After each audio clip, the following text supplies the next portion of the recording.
Hello and welcome to Illumination Podcast with Nick and Kizma. I'm Nick, and today we are continuing with our series on working with the law and diving into the law of compensation. If you want to see the show notes and any of the books that we recommend that are associated with this, you go to illuminationacademy.net/INK127. And now let's get started. Hello and welcome to Illumination Podcast with Nick and Kizma, bringing you ancient wisdom for modern day success so that you can have the mindset to get your life and business set. As always, thank you for tuning in. And if you're new to the podcast, take a quick second to hit the subscribe button in iTunes, SoundCloud, or Stitcher. If you want to get the inside info for this and every episode, as well as some free gifts, go to illuminationacademy.net/podcasts. And now let's dive in to get your mindset for your life and business set.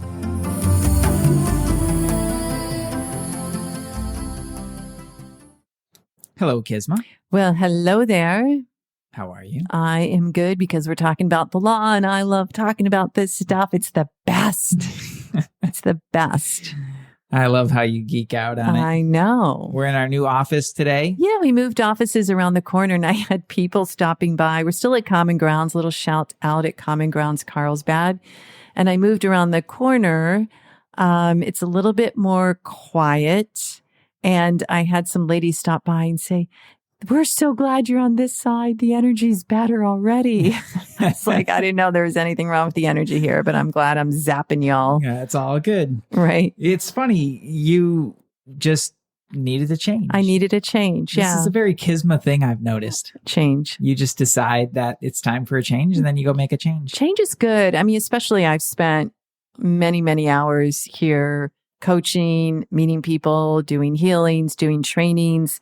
And I think sometimes change is good. And that office was nice. It was a little echoey. So I'd be on calls and I'd be like, do I need to whisper? What? I like it. It's cozy. Yeah, I like it too. I think it was a good shift. Yeah. So way to go. Yeah.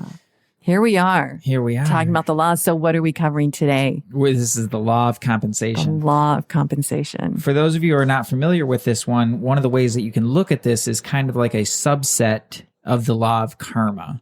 Oh, So man. the law of karma is a very overarching principle. And this is something that kind of falls under that and helps us to look at how, I think in a little bit more clear way of how things flow in our lives. I kind of see it as the law of karma, we know is cause and effect, cause and effect, cause and effect.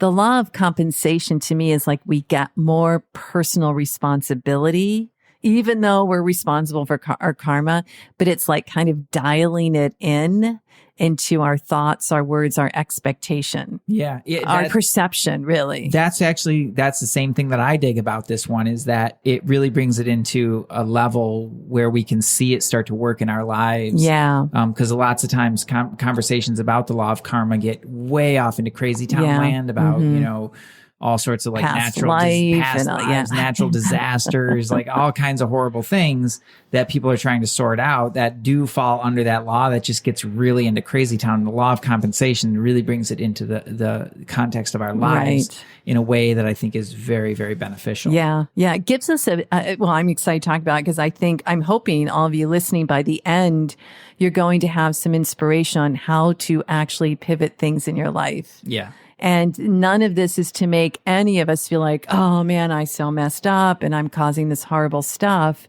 It's more about, whoa, you mean I can change my perception? I can change the way I'm speaking and actually change what comes to me? Yes. Right. So stay tuned. Yeah.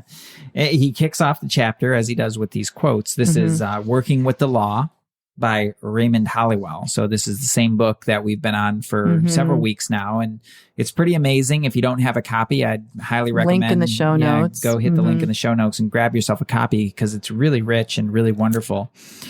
He kicks off the chapters with a quote, and this is one that should be familiar to our listeners. Whatsoever a man soweth, that shall he also reap. Yep.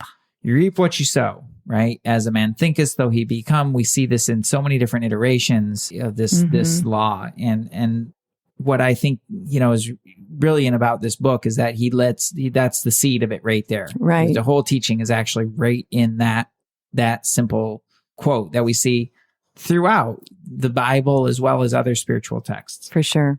So I want to skip ahead though, and he gives this really interesting take on it. And he says here, let me lift up my book. In the study of the laws of truth, we learn to apply them so that they will dissolve all our adverse thoughts and conditions. I mean, right there is like, dude, it speaks to the title of the book, right. Working with the Law. Right. And not against it, not changing it, not mutating it. Right. Working with. And I think that's the essence of what we're really talking about, not only through this series, but in all of our work, is how to work with these laws of nature, with these natural laws, in order to find a higher version of ourselves, to live up to a higher level of our potential. Absolutely. Right? So he's working with the laws. That's the purpose of it. And he goes on to say, the laws of successful living are the same as the laws of science. The supply and the possibility is ever the same at hand. But it is our problem to change the use or application of the law in order to bring about conditions better than those we have had. Oh, so good.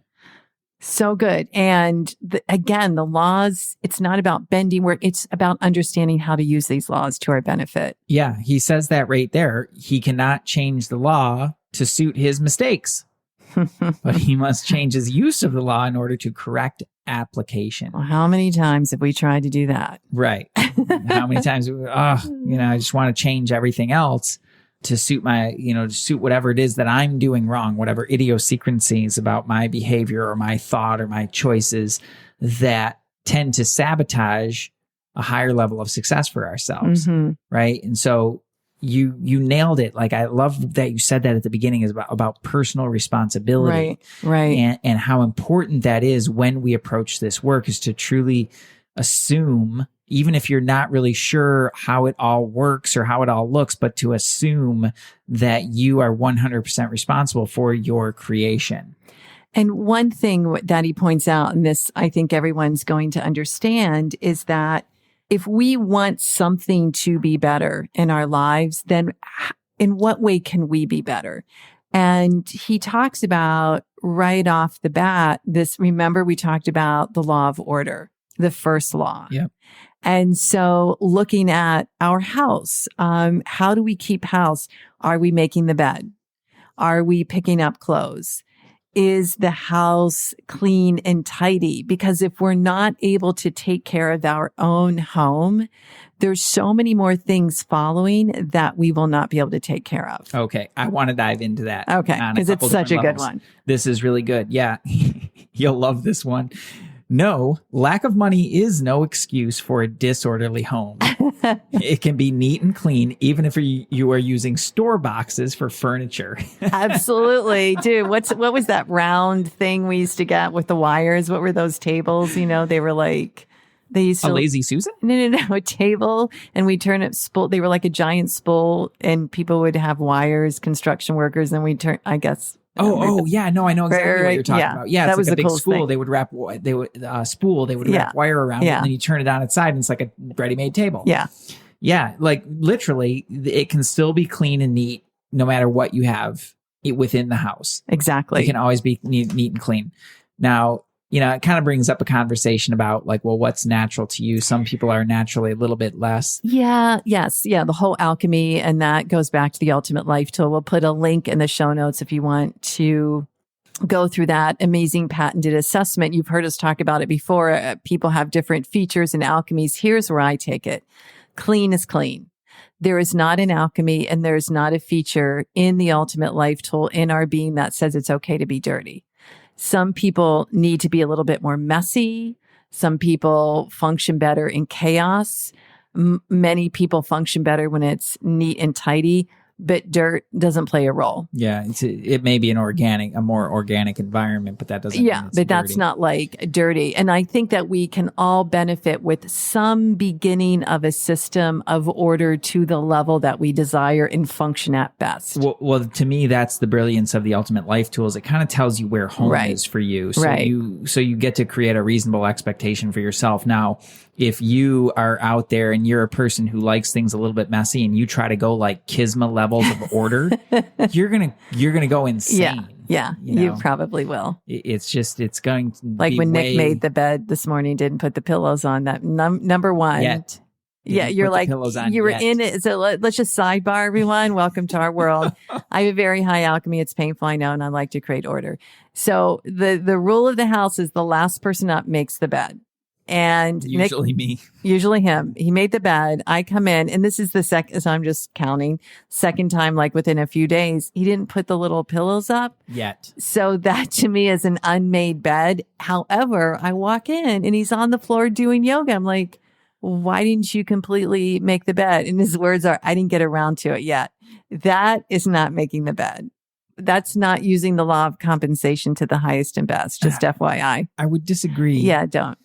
Let's go back to the regular scheduled program. Just to say, you don't get to say all that. And I get to say one thing is that I hadn't done it yet. And you know me well enough to know that I do things in my own time. So maybe I'm not going to say no, but I duly noted. Duly noted. Right? We got that. It was not the completion of the bed making process. Yeah, I understand that. Okay. Onward. Let's get back to the genius here. Let's get back to this. Okay. So, but this other part I think is really important where he says, it is useless to pray for a new home if you cannot take care of your present one. Thank you. That is amazing. New home, new business, new bank account. New relationship. Why would someone expect a new relationship if they couldn't take care of the one they were in? Right. So essential. It's the mind wanting to get to that other place and skip all the steps. Okay. Is really what's happening is a big old bypass of the steps that are needed in order to have whatever that thing is that you want. One of the places that I see this most prevalently, he says a home here, but I see it in relationships. Mm-hmm. Okay. You're in a relationship and things aren't going that great and you're having a tough time and you're struggling and you just want a new relationship. You just want, somebody else is going to be the thing and they're going to be the perfect one and it's all going to be great. Well, but your current relationship is a wreck. Yeah. Okay? So true. But I want to break that down. I'm not saying that you should stay in that relationship. Yeah. That may very well not be the right relationship for you. What I am saying is, number one, clean up the mess. Clean up the mess. Okay. Step 2. Nope, not time for a new relationship yet. Step 2, complete that relationship. Right. Do it in a beautiful way. Yeah. Right. Do it in a really beautiful, loving way in the best and highest way that you possibly can. Step 3, maybe now is the time that you start attracting in a new relationship, but don't do that if you haven't decided really clearly what it is that you actually want. Right. Right. Otherwise, you wind up unconsciously recreating the same patterns again and again and again. That's exactly how people do that. And I think relationships to me are one of the best examples of that, but they'll do it with They're everywhere. Stuff. Yeah. Well, relationships are everywhere. Yeah. You buy stuff and you don't take care of it. And then you need to buy a new thing. Okay. Well, and you want something better this time. Okay, great. But you're just going to destroy it. Right. So better to clean up your side of the street and start to really hone in those little things that send it sideways that require you to keep going back into the world, into the world, back into something else so that you can more naturally attract and sustain what it is that you have in your life. I love it. It's a little bit like when he says in Working with the Law that in order to attract something better, we need to be bigger, larger, better. It's like to have that container where something greater, whether like you just said, Nick, it's a relationship, it's a new position, it is a business, whatever, we need then to be better. Exactly. His words, back to the book here, the principle involved is that when you become too large for your present place, you will begin to draw yourself to something larger. You cannot attract the better until you first become larger. You must earn what you receive or you cannot keep it. So good. So there's a lot in those couple sentences. Now, one I think is cool. I don't know if he thinks about it this way, but energetically, the energetic principle behind that is that you have a container. Right. For what you have in your life. Some people's containers, their energetic containers are a total mess. Like you think Pigpen level mess, Right. there's just stuff Right. everywhere. Right. And that will reflect in their life. And there's also a size to that and a resiliency to it. Right. And all these interesting nuances. There's a container for your wealth. You have a container for wealth. Right. Exactly. And if you want more wealth, then that container needs to be not only clean, but also expanded in order to be able Healthy, to hold expanded. Right. Better. Yeah. Brighter, shinier. Exactly. So there's an energetic principle underlying this that I think is really important, and he speaks directly to it, and there is a piece of it that has to do with volume, just being bigger. And I've seen so many times where people are starting to break through and they're starting to expand.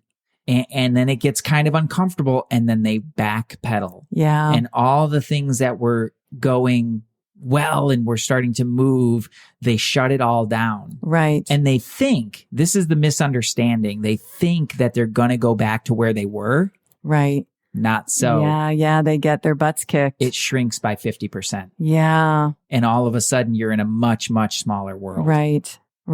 And that is where energetically people will say, they say, the phrase goes, well, I just feel like the world is closing in on me. You're right. It is. You're right, because Yeah. your energy and all the stuff in it is closing in on you. And then that whole container is getting so small and constricted that you literally can't move in your life. That is the opposite of freedom. I feel like it's never worthwhile and beneficial to go backwards. And, the past, like going back to learn a lesson, but when we're making headway in our business or whatever, and we want to go backwards, it's not going to work. That's right. That's right.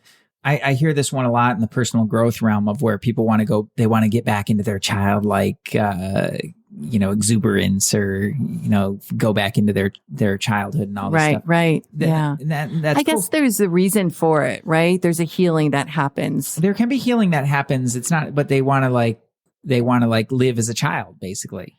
That is going in the wrong direction. What's going in the right direction is say, how can I bring that same childlike curiosity and vibrance into my world now? Yeah, that's really, really good. Because I've heard people have come to me and said, well, I'm checking in with my inner 4-year-old. And I'm like thinking to myself, man, I'd be like in big fat trouble if I checked in with my inner 4-year-old. Oh, yeah. It would not go well. I just 4 to 24 did not go well. Right. Throw a tantrum. But I like that. So bring the healing, bring the childlike curiosity in. Yeah, it's the same with anything. Like if you've had a certain area of your life or something that you've been really successful with, one of the biggest mistakes that I see people make is then they want to go do something different. Like maybe like Kisma, where, you're like, time for a change. Right. All right. Well, if you just go change everything and you don't bring with you the core of the skill set and the essence of who you are into what you're doing. Right. Well, then you're just setting yourself up for frustration and failure. Right. Exactly. And struggle. However, when you move into something new, you want to bring with you the essence and the core of those things. Right. Exactly. I like that. And again, it's like, here was one of my favorite quotes where he says, when you perform your tasks to the very best of your ability, or when you are thorough in your work and do it well, you infallibly bring out the best there is in you. I have to read that again, because to me, this is a statement where I get to breathe in like, oh man, we are in control and we can change things. And it's a perception. It's a choice change. When you perform your tasks to the very best of your ability, or when you are thorough in your work and do it well, you infallibly bring out the best there is in you. That's the law of compensation. And it's not like the world isn't giving me what I deserve, or I deserve more, or this. Just be doing what you do to the very best of your ability and face forward. Don't look back. Don't feel like someone should give you something that they didn't do. Stay in your lane, do the very best at what you do. Yeah. It's so good. That's the essence of personal responsibility. It really is. Yeah. And the result is, and it's the use of the law of compensation, things will get better. So if you're feeling low, or if you're feeling like something isn't working, do what you do to the very best of your ability. Right. And keep doing that. And the tendency for people when things are not working is to go one of two directions. Is when something's not working in your life, you'll either check out from it, Right. Screw it, not my problem, not my fault, I'm on to something different. Or they go over to the other end of the spectrum and they're like, I'm going to will this thing and I'm going to make it happen. Right. And Becomes very painful. becomes very hard and gets kind of heavy. So what you're talking here, what he's talking about, I think is a middle road that says continue to do your best, right? Which is like, okay, great. We got that in fourth grade, first grade, really, is just do your best, your best. Right. But really, I think when we dive into this simple thing, it's like bringing your best and that level of excellence that you are capable of to whatever task you have at hand. Absolutely. Okay. And it may be something that you're new at. Mm-hmm. If you're learning a new skill, you're probably going to suck. It could very well be. Remember those days as musicians? Well, I'm going to play what? Yeah, totally. And it sounded horrible. And so what? You keep going. If you're just like, well, this is going to suck and I'm going to suck at it. All right. Then you will continue to suck. Exactly. I had a client today and I switched her language because there was a thing like, oh, after we do something great, for instance, when this goes well, then it doesn't. I was like, no. And yes, there are ups and downs in business. We understand that, but we don't want to predict that say we have a great month or a great quarter, that the next one isn't going to be great. Exactly. We want to be able to handle the flow, the ups and the downs, and just keep rising, keep doing everything to the best of our ability. Yeah. Then that's really your only job, is to bring your best to whatever it is that you're doing. Absolutely. Even if it's something that you think you shouldn't be doing or shouldn't have to do, or something that that is maybe not your zone of genius, but just needs to get done. Just do it. Yeah. Yeah. You I used to do bring that your best to it. Back in the yoga studio days, man. If the floor needed mopped, I was in there doing it. You're awesome at that. Now I understand my alchemy would not allow it to be like dirty. Your alchemy worked for you there. It really did.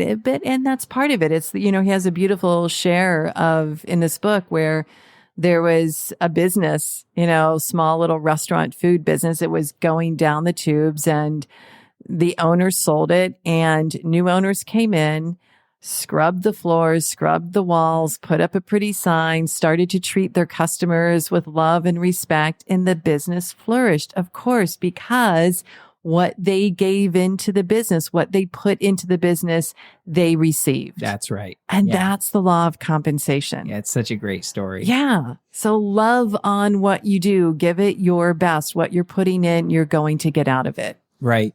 And do that even when it is not the things that are your zone of genius, which I'm a firm believer. I don't know that you've converted me, but Gay Hendricks with The Big Leap has converted me into really like that's actually a really important thing. Yeah. That's way more important than I gave it credit for.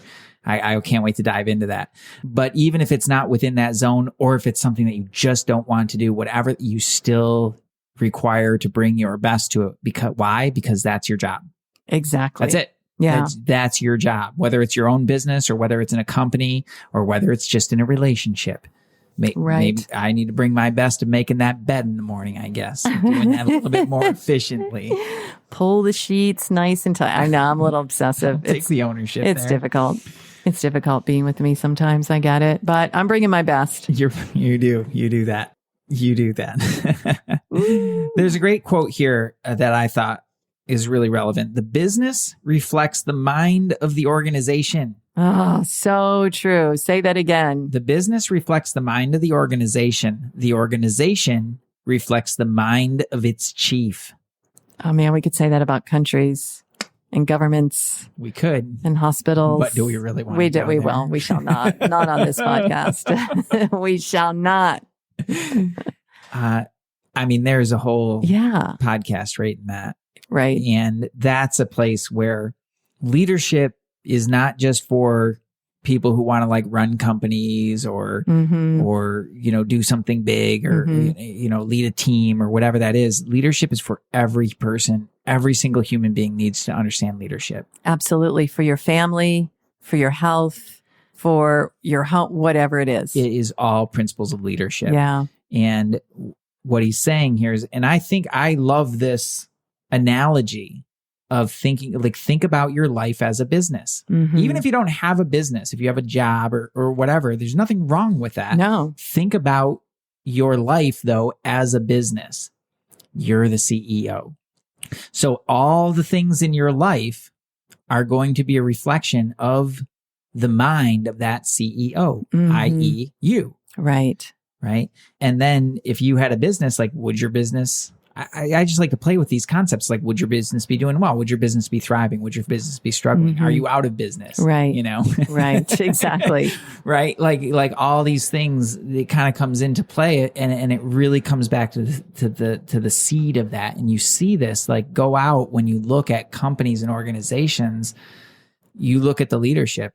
I don't know a lot about investing. But I have read some books on it, you know, some basically leadership books on that. And what I've discovered is that certainly when investors are looking at a business to put money into it, they're doing their due diligence with the numbers, but ultimately the people who really operate at a high level, they want to know who's in charge. Right.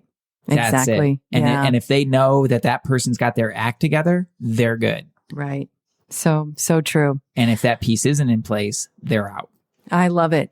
How do we know? You know, how does one know if they're using the law of compensation to the best of their ability to thrive, to be happy, to create wealth, health, love, spirituality? Oh, I can answer that. You're not. What do you mean? There's always room for improvement. Oh, I love that. Okay. Yeah. There's always room for improvement, but I don't want to be like despairing. All right, but are you using it to the best of your ability? I guarantee you're not. Unless you have everything in your life that is exactly as you want. Fair enough. Fair enough. Well, I wanted to present a couple. I wanted to help our listeners too. We're helping. Okay. It's a fun one, isn't it, guys? You and I help in different ways. We do. So there were a couple of questions posed that we can ask ourselves to know at what level are we using the law of compensation. And this is such a great question. Do you expect something for nothing? Ooh. Man, let's not, my solar plexus just lit up. Let's not expect something for nothing. And you know what, guys? What's so important is that this translates and permeates into how we view people. If we have a business, this can permeate into how we're viewing other people's success, how we're viewing people on social media. It'll, and really, I was just teaching on this last night to some students. It will diminish our prosperity when we look out and think, well, why are they getting it and we're not? Ooh. It's such a crusher because we don't know what someone else has put in and all we know is what we're putting in and just keep putting in. So if you're expecting something for nothing, avoid that. You're upside down. You're upside down. Yeah. Because if you look at it this way, the other is, do you feel good when you invest? Do you feel good when you go and buy that piece of clothing that maybe was expensive, but boy, do you feel great in it? That should be pleasing. I don't want to use the word should, but that can be pleasing. And you will be like, oh, yes. Yeah. I feel like $1 million. I'm with you. I think this is probably that's a key area where people turn their lives and their prosperity upside down is expecting something for nothing. And they don't think that they're doing it. Right. Exactly. Because we look at what has become free in our world with the advent of the internet and the access to information. There is a much different expectation about what we should pay for and what is actually value. It has distorted value to a major degree. Right. To where you can go out, like you don't need to buy a set of encyclopedias anymore. You can just use the Google. Exactly. Right. So it's shifted certain things. Truly has. But it's an understanding of what is truly valuable and then putting money behind that. So in a really practical way, if you're a person who's like using Wikipedia constantly, donate to the site. Yeah, that's so true. They rely on that. That's how that site stays afloat. Like pay for what you value. Yeah. Okay. Really true. Whether it be like, well, the lady who cuts my hair she does I personally think she does a good job. Okay, yeah. good. Kisma approved. Awesome. And she does it quickly. I'm in and out of there in 20 minutes. That's pretty cool. I know. I love that, and not a lot of dilly-dallying. She knows just the right amount of talking and everything like that. She charges me a certain amount and I am definitely paying her more. Yeah. Like I'm giving her a really good tip because I'm in and out of there fast. She's reliable and she does a great job. That's great. And I really value it. And my personal feeling is like, okay, great. I'm going to pay what I want to pay for that because that's valuable to me. I love that. That is so good. And another question is like, are you bargain hunting? Bargain hunting. Now, oh no, Kisma's going to go with the bargain hunting. Well, here's the thing. Unload. When you look for something that is cheap, you're going to attract cheap returns in many areas of your life. Having said that, I also feel that there's wise spending. So how do I put this? It's like if you're looking at airline fares and there's two options, one is 300 and one is 800, and it's the same deal. Like, of course, take the 300. Right. That's a no-brainer. But if you're stopping your growth, your travel, whatever, because you can't find the cheapest deal, you're in a very cheap mindset. Yeah. And you're only going to attract cheaper things, meaning your finances back towards you. And I want to add one more layer to that of like, okay, so there's a difference of $500. You got a $300 flight and an $800 flight. All right. When the $800 flight has a huge layover and it's going to spend you a whole extra day in travel. And exactly. You're going to go for that one to save the money. Well, what are you? You're going to spend $200 hanging out at the airport, people. Exactly. You're bargain hunting and you're bargaining yourself out of number one, what you really want. And number two, what, really would serve your highest and best. Exactly. It's so important. Think of the value. Think of how precious time is. Right. Here's something else that's really good. Raymond here, Hollowell, we'll get to the big leap soon, but he says, do you begrudge spending money? So are you fearful around bills? Do you hate paying bills? Do you talk badly about paying bills? This is something that is really worth looking at. Again, last night I was teaching a group of students Mindset to Get Your Prosperity Set, and we were diving into some of these. And there was a gal that was having an issue around money. And I was like, open up your mic. Let's go. What's going on? And she would get a new client only to look at where all the money was going out to pay bills. And I was like, oh, wait, so you made a really great sale and your immediate pivot was how the money was going out. I was like, that isn't going to work consistently. We want to handle our bills and everything wisely, but it's like it became this negative, right? Yeah. So I know you're thinking about something, say it. Well, that's the key to it is it became a negative. It became a negative. The monetary discernment of, okay, this money's coming in and I know that this is going money comes, money goes. It's energy. It flows. That's awesome. No problem there. Right. That's monetary discernment. When it becomes like, oh, it's got to go here. I got to send it. Then it gets heavy. And that's the key point. Exactly. Yeah, super good. Wow. That's really cool. And then people are focused often at getting to zero. Well, I want to get to zero debt. I want to pay. I'm like, well, we don't want to get to zero. You want to leverage your debt for business and even personal, whatever, growth, play, be responsible. But don't think about getting to the number zero because your income is going to go to zero. Right.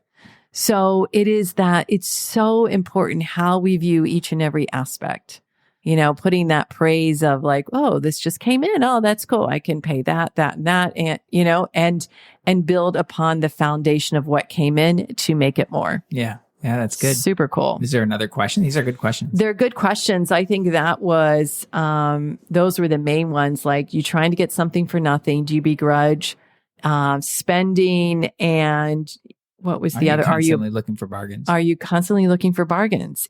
It's just not worth it. Take the sale when it's there. And I love to shop too. And I think it's fun when something's on sale. Great, buy. This is how I look at it. I no longer buy anything because it's on sale. I only buy it because I love it. And if it happens to be on sale, that's a perk. Yeah. But going and buying, you'll see when you go and buy because it's on sale, you end up spending more. Yep. If you're going to the store with a bunch of coupons, chances are you're buying some stuff that you really wouldn't have bought anyways, and you're spending more. If you happen to have a coupon for that cat food, awesome. If not, just get what you need, what you love, etc. Right. That's my philosophy on shopping. I like it. Yeah, it's good. So at the end of the day, it really is about this personal accountability and personal, seeing things as precious in nature and being willing to give our best, do our best, be our best in order to attract the best towards us. Wouldn't you say? I would. Do you have something to add? You have a little closer? Raymond has something to add. All right, Raymond, bring it. And he says here, each experience through which we pass operates ultimately for our good. All experience is for our good, and we must be able to see it in that light. So it speaks directly to that preciousness, right? And the discernment of really being present to what is appearing in our lives. Right. I personally don't believe in accidents or coincidence. No such thing. People can argue that and enjoy that, but at the end of the day, these things are showing up, right? And there's always something there for us. There's such a richness, and it really just requires the willingness to slow down and to appreciate what is there, so that we can move through that and with that into the next level of your life, whatever that might be for you. Right. So yeah, I just love it. Well, here's a little, I was thinking of an action tip to help our listeners, something that you can do to begin to notice when you go into the bargain hunting, the lack, waiting for the world to give you something. And again, whenever we're doing the inner work, it's not about making ourselves wrong, beating ourselves up. It's just about the awareness. So I would suggest have a little notebook with you every day for like a week or two. And when you notice your mind going into, oh, how come this isn't working for me? Just write down that little thought flow and make note. When you're being in the mindset of, oh man, the world just, isn't giving me what I deserve, write it down. At the end of the day, you can do a quick observation. You'll probably notice you might have been hungry, angry, lonely, tired. That is still not an excuse to go against the law of compensation. So you want to look at how can you fill yourself up? What can you do to pivot that mindset? Taking time to write down all the things that did work, all the things that you do have. We always talk about this gratitude as a soothing emotion, and gratitude fills the bank of harmony, of love, of spirituality, even of wealth and health. Yeah, that's really good. Yeah. So awareness, observation, and pivot those thoughts. Yeah. My tip around this is a little bit broader, and it's very, very simple. It's just whenever you see a situation, certainly one that is not entirely to your liking, is ask yourself, well, where can I take a little bit more responsibility here? So good. You learn the lessons, man. Yeah. And it's empowering. Yeah. Where can I take a little bit more responsibility in my life for my results? I'm not saying, certainly we want to get to the end point of that 100%, that's where we want to get, because that's your true empowered state. But in the meantime, take it step by step. Take it step by step. And it's not to say it's okay when someone is harming you, hurting you. It's not to even say it's okay when life really isn't working out, but it's to look through it, beyond it, to see somewhere in that challenging situation, there's a glimmer, there's a lesson, there's a gold nugget. And when we're only focused on what isn't working, we miss that. Yeah. And when we can focus on, all right, man, for crying out loud, this might have seemed challenging. What's the lesson? You will get it. And then you'll pivot and elevate and create something more substantial and amazing. Yeah. Yeah. Love it.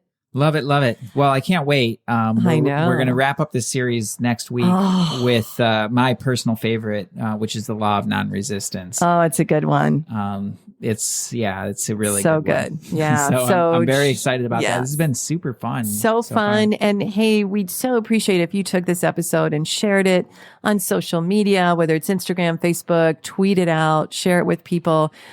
We really want to reach more people and make a greater impact. And having said that, I so appreciate you for listening to us now. You're in our hearts, and much love and many blessings coming your way. Namaste. Hey, thanks for jamming with us today. And if you enjoy Illumination Podcast, please go ahead and share it with someone you love. Give us a rating, review, download our podcast. And remember, you can find us at illuminationacademy.net/podcasts. Talk to you soon. Namaste.